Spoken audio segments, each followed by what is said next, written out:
the flame is lighting all around Serbia, and people are standing up and look at us like heroes. When you live for 30-something years in the government, with the government that's this corrupt and people die, you have a civic duty to raise your voice. Every power needs to be followed by responsibility. If you have absolute power, then you have absolute responsibility. It's not today, it's yesterday, today, tomorrow, to change everything. You asked if we are afraid of this. No, totally not.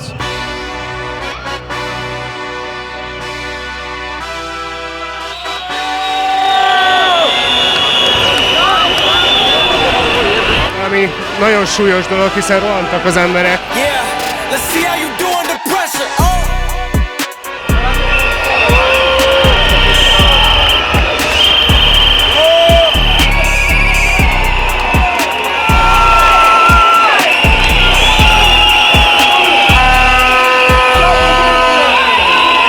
Itt most az történik, hogy a lezárt Terazia téren középen egyetemista csoportok érkeznek egymás után különböző performanszokat bemutatva, és őket több ezer szerb ember és belgrádiak itt köszöntik, már ahogy a városba értünk be, az autók dudáltak, és az egész város zeng.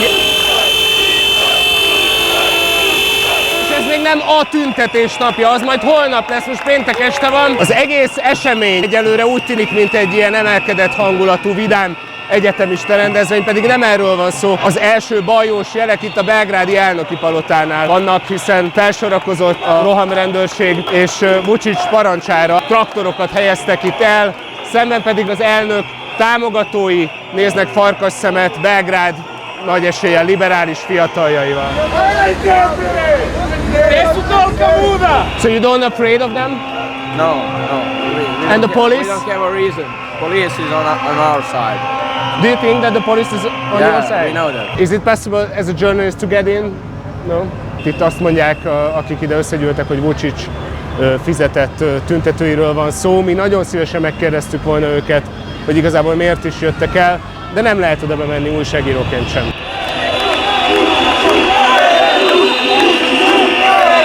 A hatalom már a mai alkalmat is megpróbálta megakadályozni, csak hogy egy példát mondjak, a szerb vasúton bombariadót jelentettek, ezért leállították a vasúti közlekedést, hogy megnehezítsék a fiataloknak a városba érkezését. De egyelőre érkeznek az egyetemista csoportok Szerbia összes nagyvárosából.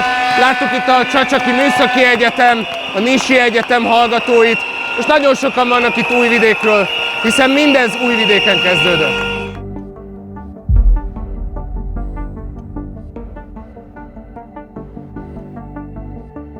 2024. november 1-én délben leszakadt az újvidéki vasútállomás erőtető szerkezete, maga alá temetve az alatta álló embereket. 15-en meghaltak, 3-an nagyon súlyosan megsérültek, mindannyiuknak amputálni kellett valamelyik testrészét. Az épületet az előző években újították fel a Budapest-Belgrád vasútprojekt keretében, ami a kínai állam egy övezet, egy út geopolitikai stratégiai tervének egyik európai égköve lenne. Azonnal tüntetések kezdődtek Szerbia szerte, amelyeket a hatalom több alkalommal erőszakba folytott. A hivatalos vizsgálat a tragédia okairól még mindig tart. Időközben 15 embert letartóztattak, és lemondott az építésügyi és a külügyminiszter is. De a tüntetések nem csillapodtak. A felvonulások élére a szerbiai diákok álltak, akik teljes transzparenciát követeltek. Január végén lemondott a miniszterelnök is, ám a vasútprojekt dokumentációját a mai napig sem hozták nyilvánosságra. Aleksandar Vučić elnök a hetek előre haladtával egyre keményebben fogalmazott a diákokról. Nikada strancima, nikada onima koji hoće da poraze, unize i unište Srbiju. Végül egy óriás tüntetésre hívták a szerbeket.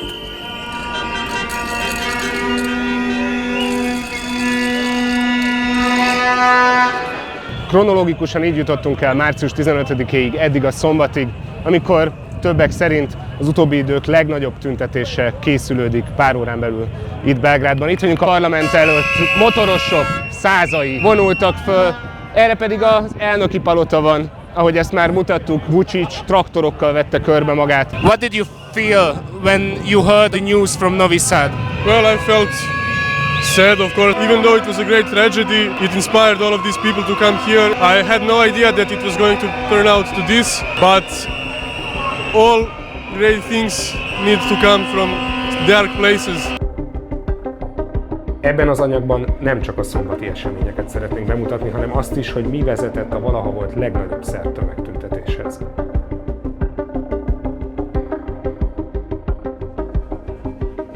I study in Novi Sad, and on that day I was in class at that time, and when I heard that, I could not believe in that. I'm from Novi Sad. I was like in dream. I was on street and I look at people and everybody was like in silence and look at each other, and that's it. So it was very strong energy and emotion. I was devastated that same day.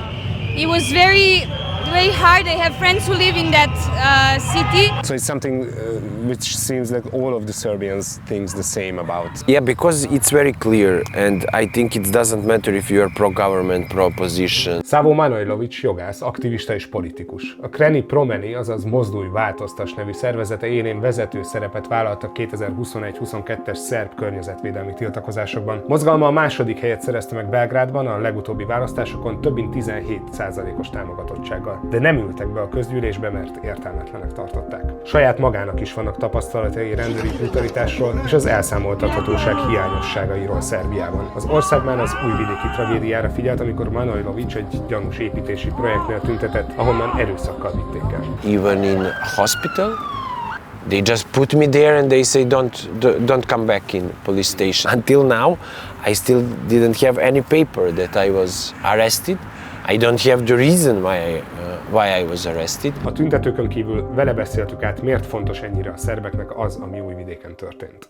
There is big identification with that moment. Why? Because everybody could stand that.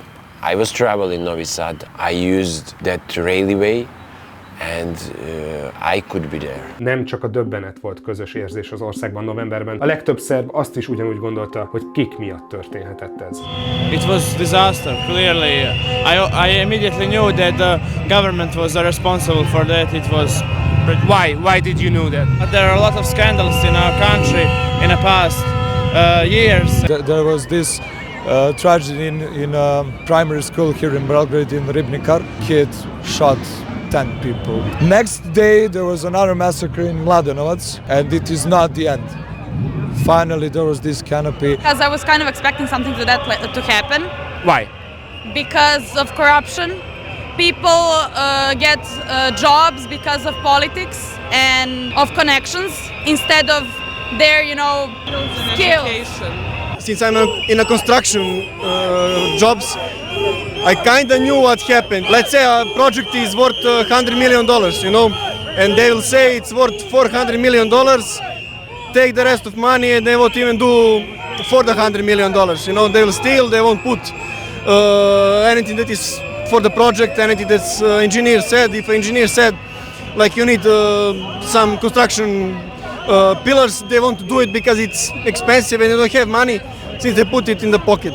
So I kind of knew that it will lead to this, since this government is responsible for doing it. I had more feelings weeks later when absolutely no one said anything about it. Like, politicians just ignored the issue. They act as if nothing happens. I felt personally offended. Like, I have impression they take me for an idiot. 15 people will die, they are still gonna continue selling us the same story. It's just not possible to live like that.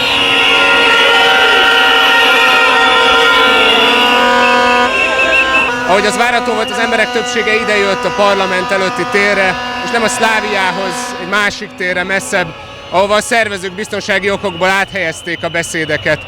Az emberek ide akartak jönni, és Vučićsal, az ő elnöki palotájával és az ő támogatóival akartak találkozni, akik ott vannak bent, olyan emberek, akik azt mondják, hogy egyetemisták. És hogyha megpróbálunk elnézni a rendőrök háta mögött, abból a fehér sátorból az a zöld kabátos úr, és mellette ezek az urak jöttek ki, elvileg az egyik szabadkai egyetemnek a közgazdasági karát képviselik. Itt ugye arról van szó, hogy Vučić támogatói magukat egyetemistának mondják. Az igazi egyetemisták azonban a kordon túloldalán vannak. Absolutely amazing. It's unbelievable how many people came here.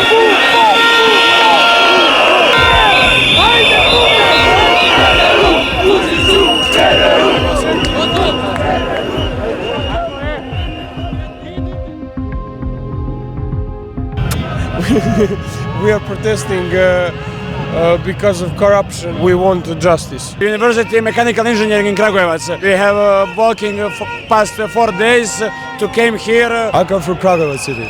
Those are people from my faculty that came here by foot. My school actually activated our city. It was pretty dead before. In my city, every single faculty is in blockade. Vučić said, you know, that they don't have a right to protest, which is ridiculous. It's constitutional right. And Vučić put their supporters to attack that people. You asked if we are afraid of this. No, totally not. I mean, government and other people just tried to do that, to scare us, but they didn't succeed. Young people always have need for justice and for freedom. They also have more time, and we can analyze this on social level. They are not paying credits. Majority of them still don't have their children and families, so this is the social reason, but definitely what they did, it's the good example for all societies. I'm Serbian. I lived abroad for past 11 years, and this is the first time in my life I'm actually thinking about coming back to live here. It's the first time I have hope. The flame is lighting all around Serbia, and people are standing up and look at us like heroes. Their strongest weapon is love and patience, and they've just put so much hope in our hearts. We know we can live better because we're not stupid.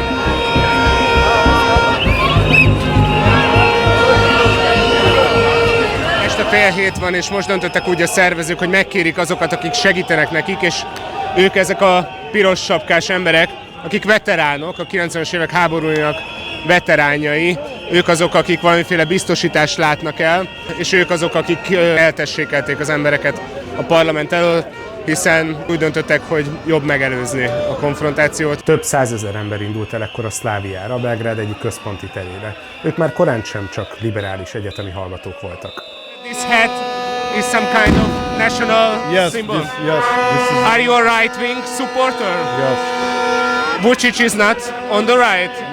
He is not real nationalist. He is. Vučiću pederčino, jebemo ti mamu u pičku! That's Vučić is a gay. That's told this man. And what do you think when he says that those who came to the streets today, they are traitors of the country? That's his politic. Everyone who wasn't for him is traitor. But there's lots of traitors. A Szlávia közelébe érve ért minket a tüntetés tetőpontja. A város délelőtt óta zúgott az emberektől, az autódudáktól, sípoktól, de ekkor mindenki, aki eljött, csendben maradt. A 15 áldozatra emlékezve 15 percig szerettek volna némán tisztelegni a szerbek. Tényleg csak a drónok hangját lehetett hallani. Míg nem.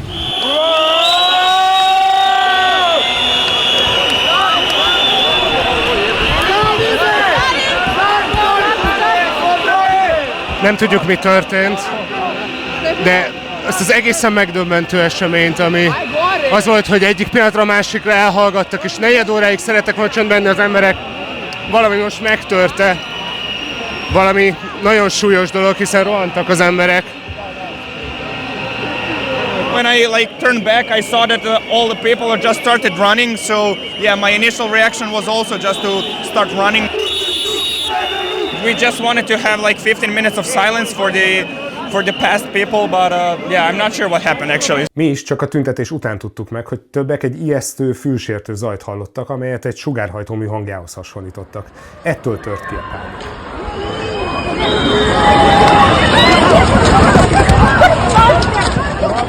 Másnap elterjedt a hír, hogy egy akusztikus fegyver, egy hangágyú lehetett az, amit alkalmaztak a tömegen. A szerb hatóságoknak van ilyen eszköze, de maga Vučić is tagadta, hogy használták volna. A szerb sajtó így is napok óta arról írt, hogy komolyabb erőszak várható, és az emberekben is lehetett érezni a félelmet. Ez az eset a csendes emlékezés közben többeket arra késztetett, hogy elinduljanak vissza az elnöki palota felé.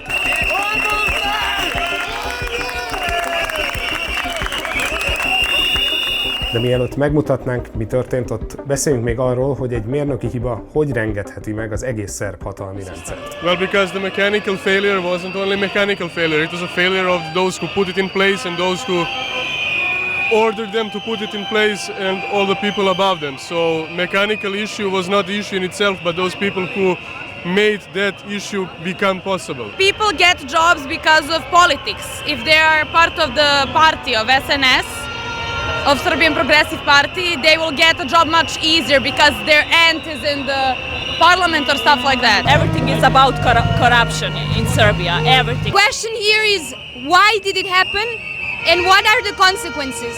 In our case, people died. The cost of that reconstruction was 65 million euros. And we compare the prices, it is impossible. Probably was double or maybe 5 times. I care that someone take responsibility for the 15 people that are dead, that could have been my family, could have been myself. Pedig volt következmény, hisz lemondott 2 miniszter és a miniszterelnök is, ami magyar szemmel még úgy is komoly hatásnak látszik, hogyha figyelembe vesszük, hogy Szerbia elnöki rendszerben működik, a hatalom Vučić elnök kezében összpontosul. A tüntetések a lemondások után azonban nemhogy csillapodtak volna, még nagyobbak lettek. I mean, our president tries everything and sacrifices everyone just for him to stay on top. It's look very fake because you put someone in prison just to calm down people on the street, and after that they are free. So if we look that pyramid of corruption, let's talk what is about the top of this pyramid, because the main promoter of this reconstruction, and you have evidence now, you have people who said that was the president. When you want to solve some problem, you cannot solve it because you start to work with small fish. You need to hunt the biggest fish, and the biggest fish and the brain of corruption is president of Serbia. I hope that the end is very close and the freedom is very close. What is the end? The end is to look at all evidence and the people who make this corruption and everything go to jail. They need to see that we are people.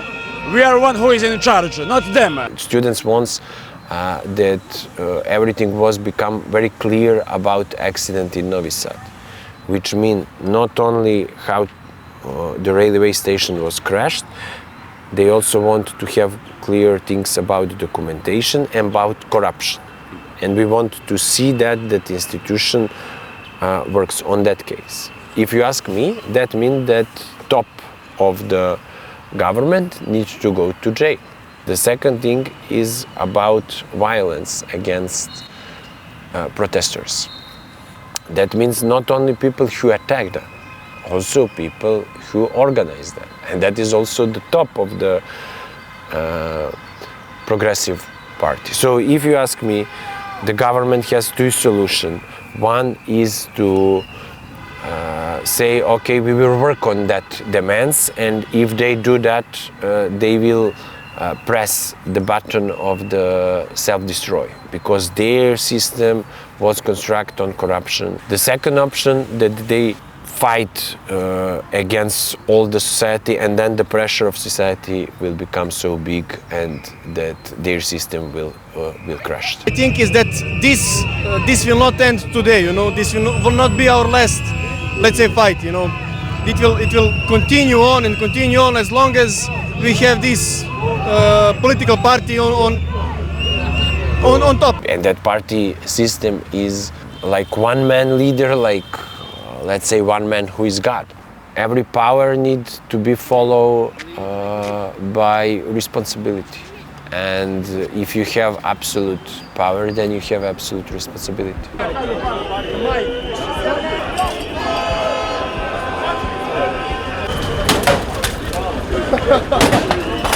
A hivatalos tüntetés után 1-2 órával most már csak egy kisebb csoportnyi olyan tüntető maradt, akik a rendőröket dobálják és arra várnak, hogy valami erőszakosabb cselekedet legyen, de úgy tűnik, hogy az a 400 000 ember, akik a szervezők szerint eljöttek ide ma, megértették, hogy nem szabad a hatalom csapdájának bedőlni. Úgyhogy azok az emberek, akik még mindig megtöltik Belgrád belvárosát, nagyon sok téren, rengeteg ember van még, ők már egészen mással vannak elfoglalva.